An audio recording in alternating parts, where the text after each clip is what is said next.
You're listening to the Hella Well with Danielle show, a podcast taking women of color on a journey exploring all things wellness and travel related. We're all about showing you how to put on your oxygen mask first and creating lasting self-care habits that will free you to travel the world and live the life you truly desire, and not one you have to fake loving. I'm your host, Danielle Washington. Now let's buckle up and start this journey.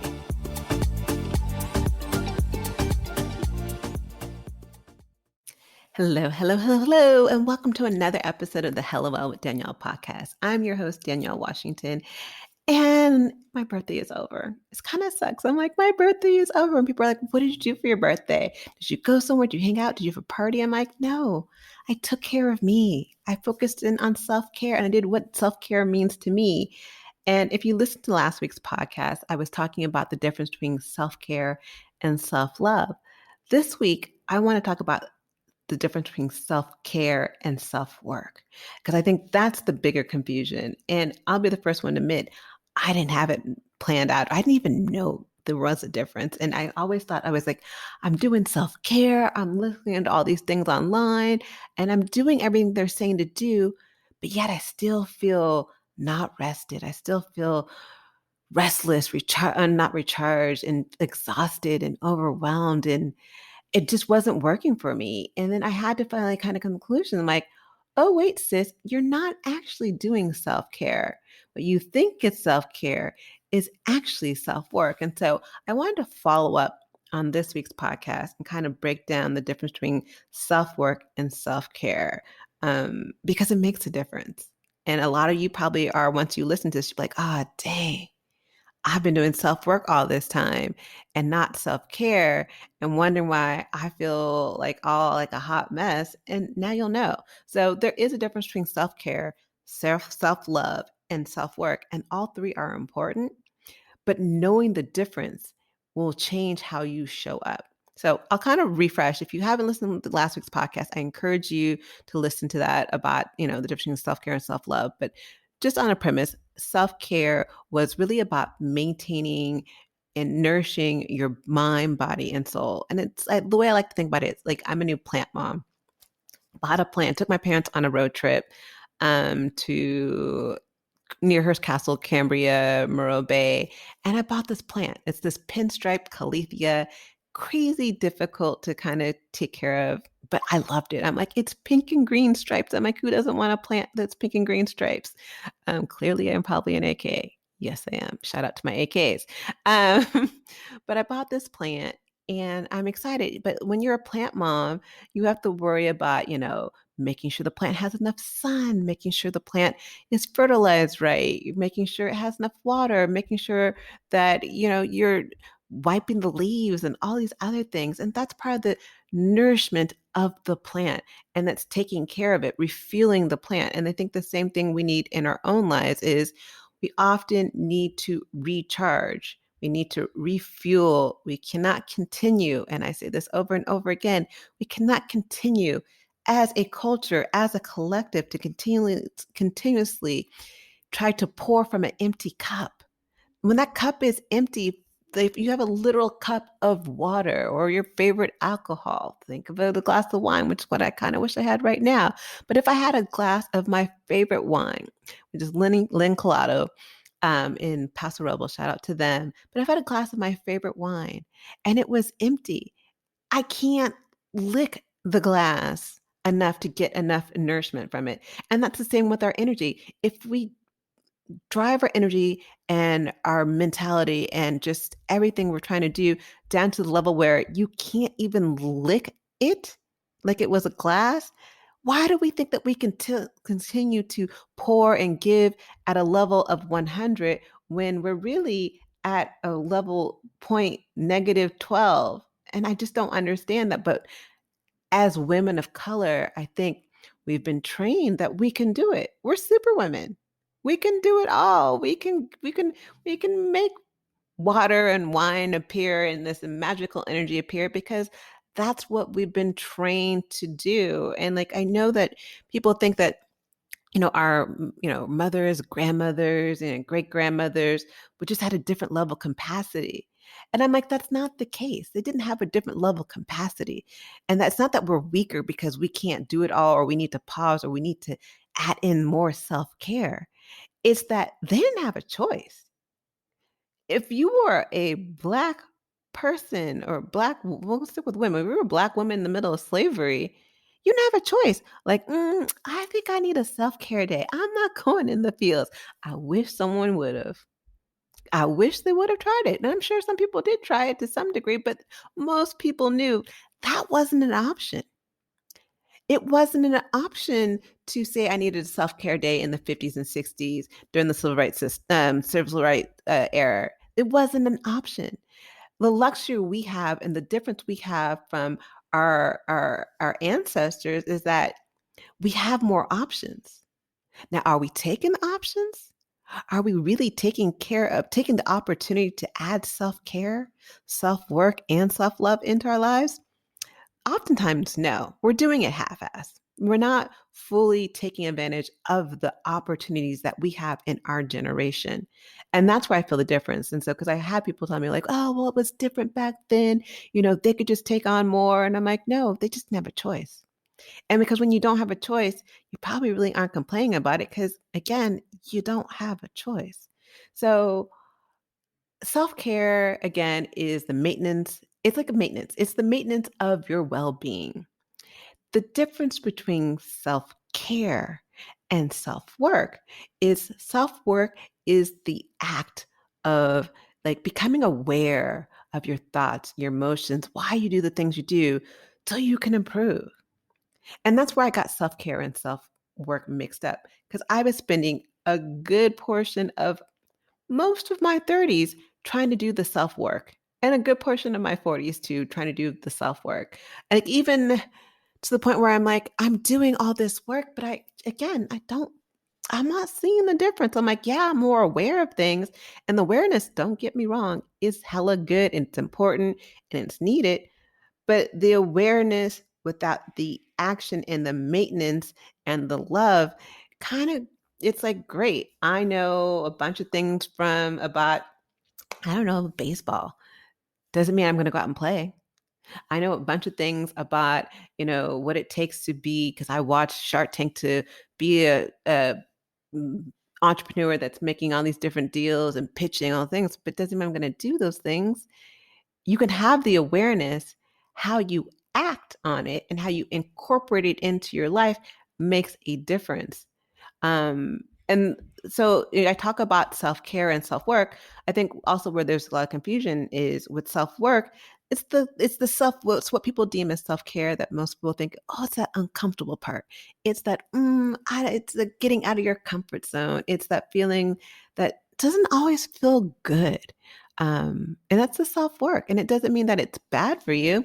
It just sometimes when you're learning something new or you're changing a habit, it doesn't always feel good, but it doesn't mean that it's bad for you. And so, a couple examples of self work I like to think about is like, so self work, therapy, strong advocate for therapy. I hella love my therapist. My therapist is bomb. Yes, I could probably live without my therapist, but my therapist helps me become more aware of where she helps me become aware of what's going on in my life so I can make the changes to improve my life to get to the level of life that I want to be living and not just surviving. I talk about this all the time. I ain't trying to survive. I have spent many years surviving. I spent many years in victim mode. I am done. It didn't work for me. It sure didn't feel good in my 20s. It sure the fuck didn't feel good in my 30s. And I kind of really don't want to be doing it in my 40s. I'm done with surviving.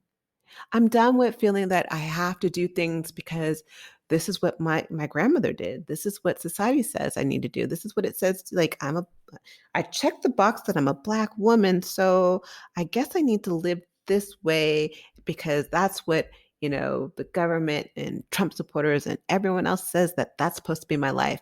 Nah, it's not that way. It doesn't have to be that way. I totally went on a tangent. Sometimes I just get riled up about certain things, but yes. So my therapist is bomb, and therapy is a great form of self work, and it's one that kind of just no brainer, kind of figuring that self work, therapy, and it kind of go together. reflecting, journaling. Journaling is a great way to do the self work. And it's a great way to, ask yourself the hard questions that you kind of know you need to be asking or have the conversations, but you may not want to have with another person. So reflecting on, okay, where am I in my life? What are things that I can be doing to improve certain things? Why am I not keeping my promise to myself? Why am I saying yes when I know I hella don't want to say yes and I want to be saying no to this person? Why can't I keep my boundaries? Why do I feel like I am not worthy or I need to do all these things to feel worthy to feel worthy. So that's one of the parts of reflecting is a great way to kind of focus in on your self-care, or excuse me, on your self-work. Yes, I said it myself. Self-work. So reflection's a great form of self-work. Therapy is a great form of self-work. Even eating healthy is a great form of self-work. Because think about it. If you're eating healthy to, let's say, lower your blood pressure or something other medical issue, you're doing it because you've become aware of, if I do this, okay, this will help me improve my well-being. So you're doing it to improve your well-being, or you're trying to eat healthier. Like, okay, let me try to, become detox for a week or two and see if that helps me with my clarity in my mind. Does that help me with my energy? Does it improve my well-being? And helping you become aware of, oh, if I eat this, maybe I feel better. Maybe if I don't eat this, so I feel better. And doing the kind of the checks and balances to investigate. Because when you're doing the self-work, it starts with the awareness. It's figuring out, okay, it's like when you're at a mall, you have that little red thingy, whatever, and it's like, you are here because you can't figure out where you want to go unless you've actually figured out where you currently are. That's the first step in the self work. But the second step in that is like the investigation. It's kind of knowing, okay, I'm here. Now what? What's going on? How do I feel? What's it going? What do I want to do? And doing that, internal reflection and investigating on, all the different things and identifying all these, where you are, where you want to be, what's holding you back, and what needs to change. So then you can then make the steps to redefine what you're doing and change the habits that you need to do, and make the action behind that. And I kind of feel like it's what I called air. It's like, you know awareness, investigation, and redefining what you're doing. And it's the kind of this loop of what you're doing over and over and over, it's part of your wellness program. That is wellness to me. That's a huge part of my self-work, is like, okay, I'm here, but I kind of don't like it here.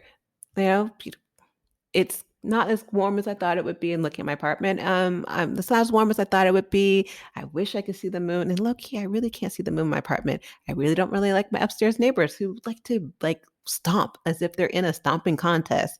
Um, okay, what can I redefine? Oh, well, I can redefine where I live. I can redefine my neighbors by, doing something evil towards them, which I probably never would do. But I can do many different things, and it's kind of that, again, air figuring it out. And that's part of the self-work.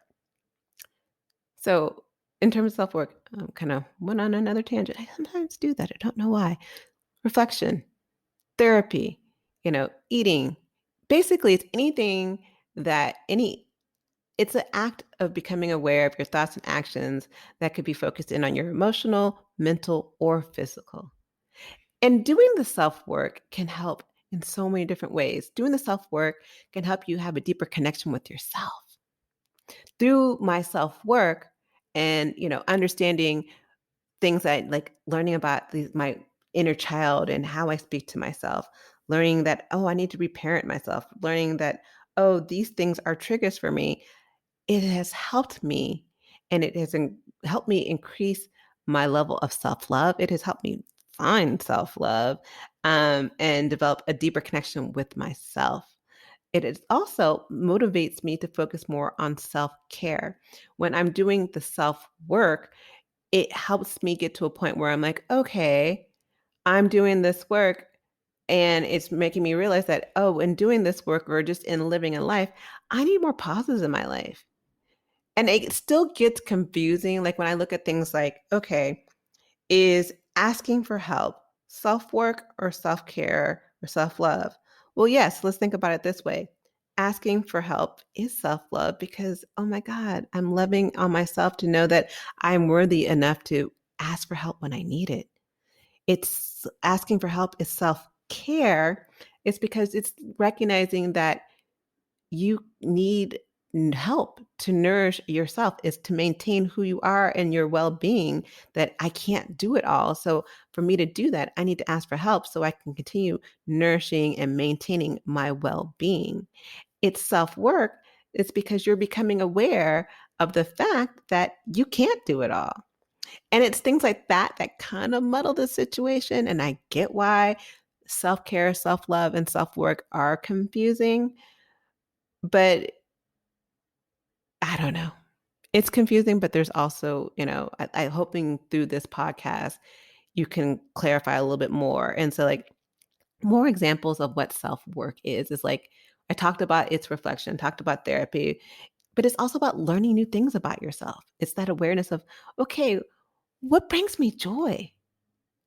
And for so many years, I've been here doing all this self-work and, taking all these classes from all these people and, being in masterminds and coaching programs and online trainings and reading books. And I was like, I still don't know what brings me joy. And that was the frustrating part. I was like, I'm doing all this work, air quoting, but I don't know what brings me joy.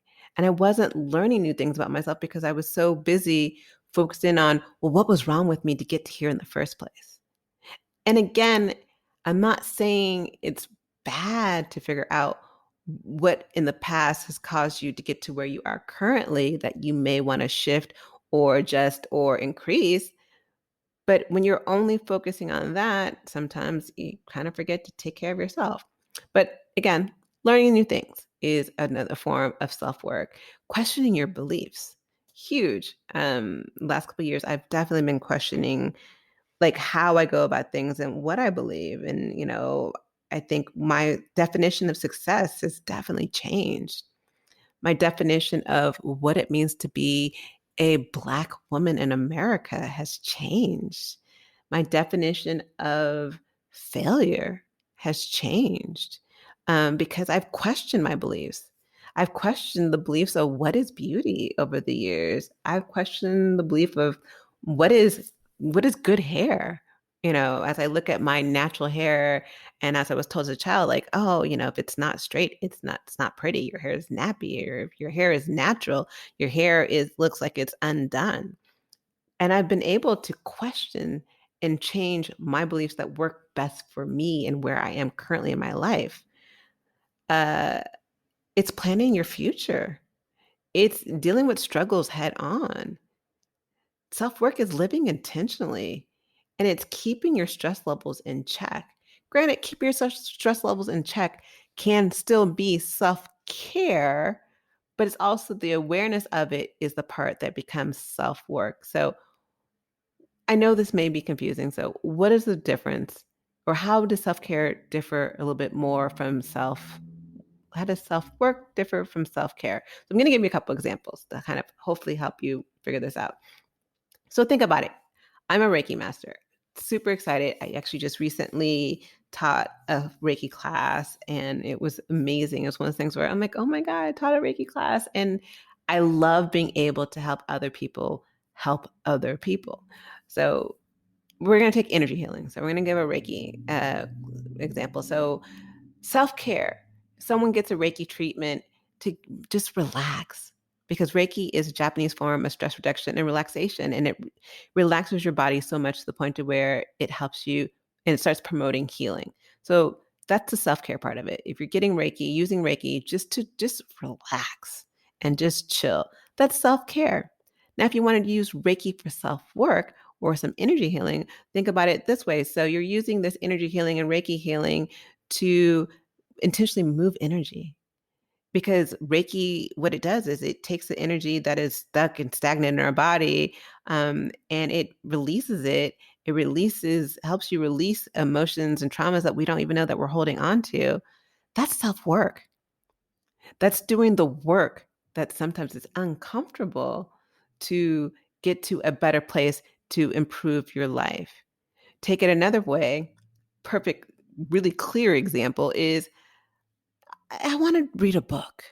It's a Friday evening. I've had a long week and I'm just freaking exhausted. I'm going to sit on my couch that I paid probably too much money for, but I love her. Sit on my couch, grab a glass of wine, read a book, and play some music and just chill, read something that I love that makes me laugh. That's self care. It's nourishing my mind. It's letting myself rest. It's doing something I love. It's doing something that, nourishes me. It makes me feel good. And it's maintaining my peace of mind.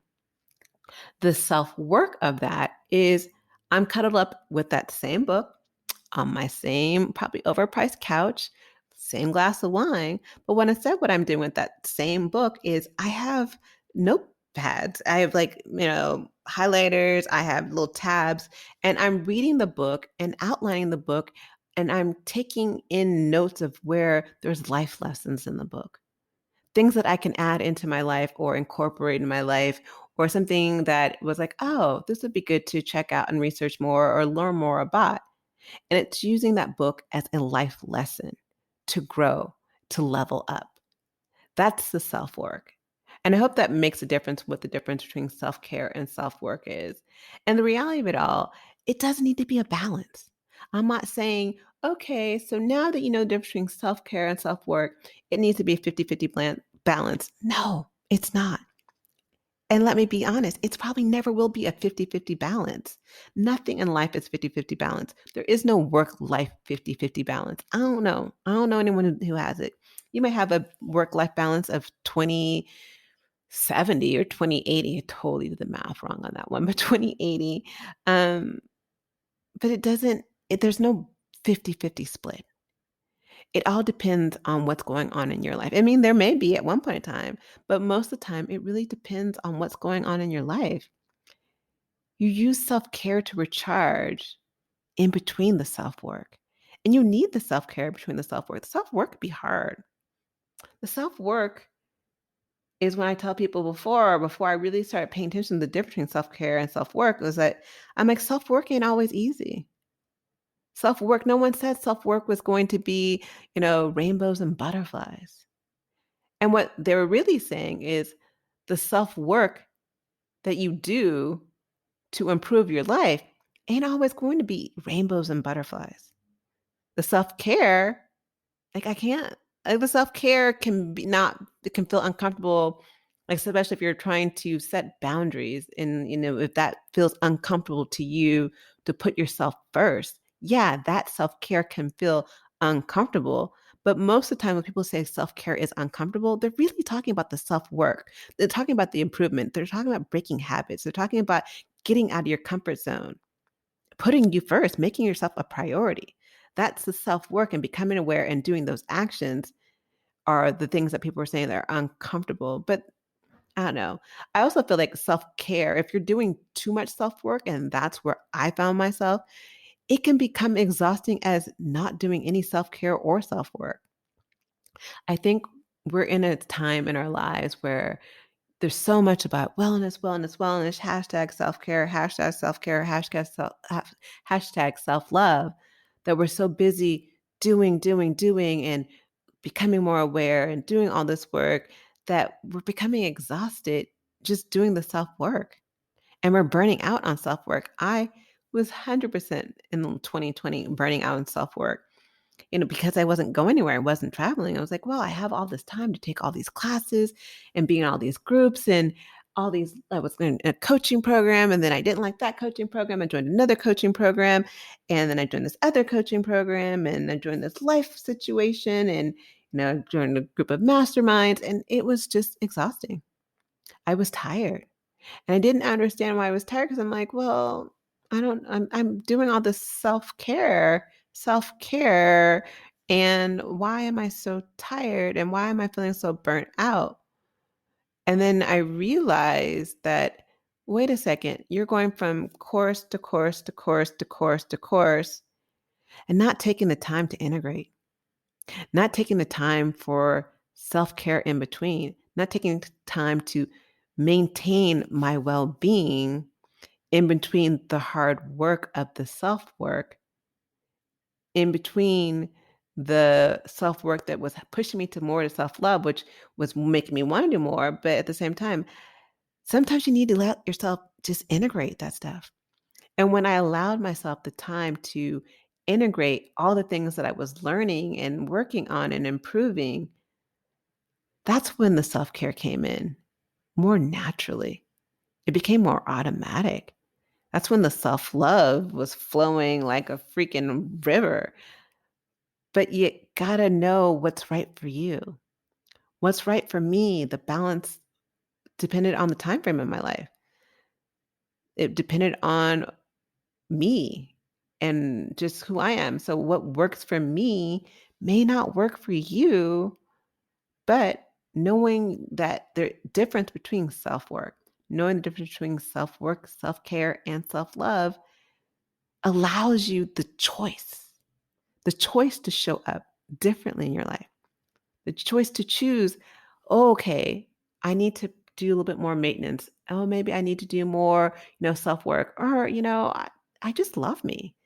And so finding those difference and a great activity that I'd recommend thinking about doing is think about all the things you do for self-care, all the things that you are claiming as self-care, and investigate, become aware of what they are. Write them all down, write down everything you consider self-care, and then look at the intention behind it. Determine, are you actually doing any true self-care like every day? Are you doing something every day? Are you doing something at least once a week? Maybe once every 2 weeks? And if you're not, okay, what shifts do you need to make to find the right balance for you? And so when you're able to see and like list all the things, and like if I was doing this about a year or two ago, I would list all these things as self-care and realize that no, it wasn't self-care. Most of it was self-work. I had very little self-care in my life. And I was wondering why I was burnt out. I'm like, I'm on this whole new vibe. I'm doing all these things. I'm woosah and all these things. And yet I'm not feeling any better because I'm doing the self-work and I'm becoming more aware, but I wasn't doing the self-care. And when I was able to write down all the things that I thought that were self-care, recognize, okay, you know, 80% of this is actually self-work and only 20%, and it's not working for me in having this balance. So I needed to up my balance of self-care and refueling, recharging, and nourishing myself and maintaining my well-being, my mind, body, and soul. That's when I saw the difference. When I was able to find what my balance was the game changer in my well-being. And they're all important. They're all important. Self-love is important. Self-care is important. Self-work is important. But I need you to know that the key to all of this is finding your balance. And that's what I got for you this week.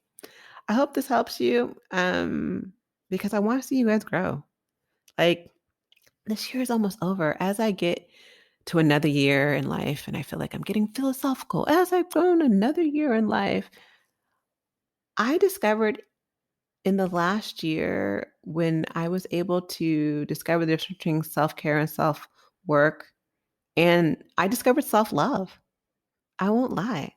Last year is when I can really truly say, card carrying 100%, I love me. And it's not like I'm cool with me. I am so grounded in loving me and knowing my worth. Well, I loved myself before, but I didn't know my worth. And I couldn't see my worth.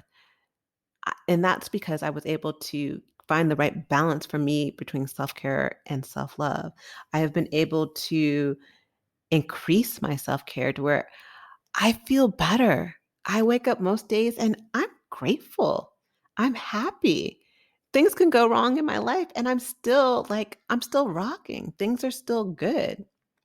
I know Reiki has played a huge part in that. And I'm grateful for my journey with Reiki and to be able to understand what's the difference between my authentic self and my cultured self. And w- I don't need to do all this work. Me backing out and not joining a bunch of different groups and like finally not being in like what it feels like 12 different coaching programs. And I'm just like, okay, I've done the programs. I've learned something from many or most of them, maybe not all of them, but from many of them.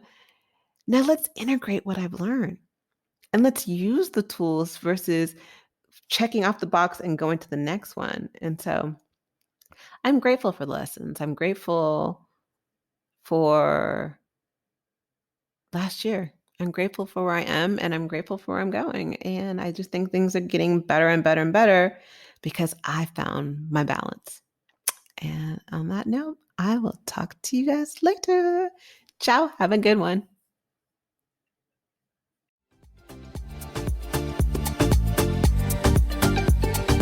Thanks for joining us this week on the Hello Well with Danielle show. Make sure to visit our website, hellowellwithdanielle.com, where you can subscribe to our show on iTunes, Spotify, and Amazon Music and never miss an episode. Also, you can follow us on social media at Hello Well with Danielle on Facebook and Instagram, and Hello Well Danny on Twitter. And if you like hella love the show and got some good nuggets out of it, know that I'm not too proud to ask for you to please leave a rating or review on iTunes so that we can continue to expand our reach and help other women of color. Again, thanks so much for listening, and I hope to see you next week. Ciao.